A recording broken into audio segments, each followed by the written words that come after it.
करावया सुरवर हाती धरणी धनुष्य शिर वदवया तस शिर तिष्ठत प्रभु रामचंद्र भगवान की जय।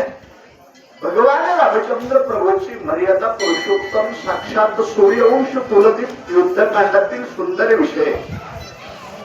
भगवान हनुमंतरायाला प्रणाम करून सर्व आलेल्या जनतेस प्रणाम करून श्री संतांचे माता चरणावरील साष्टांग हे करी दंडवत। उत्कृष्ट पवित्र आणि गोड असा पर्वकाळ श्रावण मासामध्ये चालत असलेला रामायण नामयज्ञ अन्नदान यज्ञ वंश परंपरेने या चारधरी म्हणजे अयोध्या नगरी सारखा आनंद चालतोय। प्रभू रामचंद्र ज्यावेळेला रणांगणामध्ये राजा रावणाबरोबर लढणार युद्ध चालू आहे त्यावेळेला 33 कोटी देवांनी स्तुती केली की हे भगवंता विष्णू परमात्म्याकडे शरण गेले तत्काळ कृतज्ञ अहंभाव रावणाचा नाश हो आणि रामराज्याची गुढी उभारायला पाहिजे। धर्माचे पालन करणे पाखंडा खंडन हेच आम्हा करणे काम प्रीत वाढावया नाम। प्रभू रामचंद्रांनी सर्व देवांची स्तुती ऐकली महाराज आणि ऐकल्याच्या नंतर सदैव सर्व देवाच्या साक्षीने पंचमहाभूत पृथ्वी आप तेज आकाश वायू जन प्रजा अबाल वृद्ध गो ब्राह्मण पशु सर्वांना सुखी करण्याकरता सूर्यवंश कुलदीप रामचंद्राने कोदंड धनुष्यबाण चढवला। राजा रावणासोबत युद्ध करण्यासाठी सज्ज झाले। धर्मनिष्ठ लोकांना त्याचा आनंद वाटलेला आहे। विचित्र शस्त्र विदग्धे रावण हानी निज मध्ये राम छेदिल निमेषात श्रोते आनंदे परिशोध श्रोते आनंदे परिशोध शांतिरूप एकनाथ महाराज किंवा गावबा महाराज कवी सांगू लागलेले तो प्रभू रामचंद्रावर असंभव्य शस्त्र रावणाने सोडले। पण राजा रावण ज्या वेळेला शस्त्र सोडतोय त्याचं निवारण प्रभू रामचंद्र कशा पद्धतीत करणार आहे कारण नामाची ताकद आहे महाराज। तृण अग्नी मिळे समरस झाले तैसे नामे केले जपता हरे ही ताकद आहे। नामाच्या चिंतने 12 वाटा पळती विघ्ने सद्भक्तांना सुख देण्याकरता कृतज्ञ उपी राक्षस काम क्रोध मद मच्छर दम आणि अहंकार या विकाराचे आणखी ज्या विकारांना नष्ट करण्याकरता अहंभाव रावण संपवण्याकरता सात्विक वृत्तीभाव प्राप्त झाल्याच्या नंतर अहमरूपी रावण मारायचा असतो तो राजा रावणाला मारण्याकरता प्रभू रामचंद्र काय करतात ऐका पुढे। आत्मा राम रावण दोघाचे युधाती दारुण अंतर क्रियेचे विंधन सावधान परिसावे। अंतर क्रिया प्रभू रामचंद्र हा आत्मा राम आहे।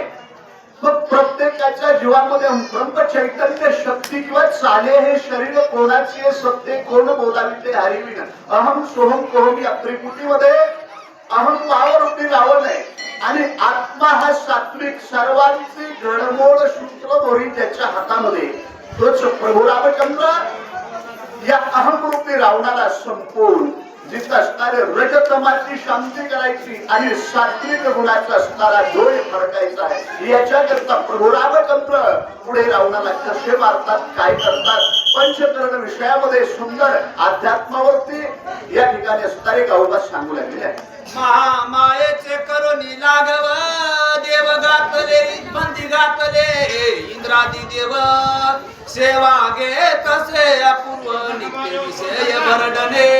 कारण हे नित्य अहमरूपी अहंकारी राक्षसांचा नायनाट करण्याकरता या राक्षसांचं टोळ करायचे पूर्ण यांना भरडून टाकायचं। मायेचं आवरण टाकलं आवरण टाकून केवळ असणारे नवग्रह जे 33 कोटी देव सर्वांना कारागृहामध्ये टाकून राजा रावण केवळ आपली सेवा करून घेत होता पण त्याला संपवण्याचं निमित्त कुणासह असणारा राजा रावणाची शांती करायची होती आणि देवांना मात्र सुख प्राप्त करून देण्याकरता रामचंद्र प्रभू या ठिकाणी सज्ज आहे। सेविलेची पुण्य पुण्य जाण आहेरनिसी विषय सेवन दळीलेची पिष्ट पेशन निज बळे जाण करवित। कारण निज बळ अंग बळ स्वतः हा विषय महाराज विषयाचा परिपाडू गोड परमार्थ तो लागे सगळीकडून विषय तो गोड निवासी झाला. पंच विषयामध्ये रूप रस शब्द स्पर्शानी गंध याच्यामध्ये काम नावाचा विकार राजा रावणाला केवळ वासनेच्या संगे नको जाऊ म्हणा. पहा त्या रावणा काय झाले.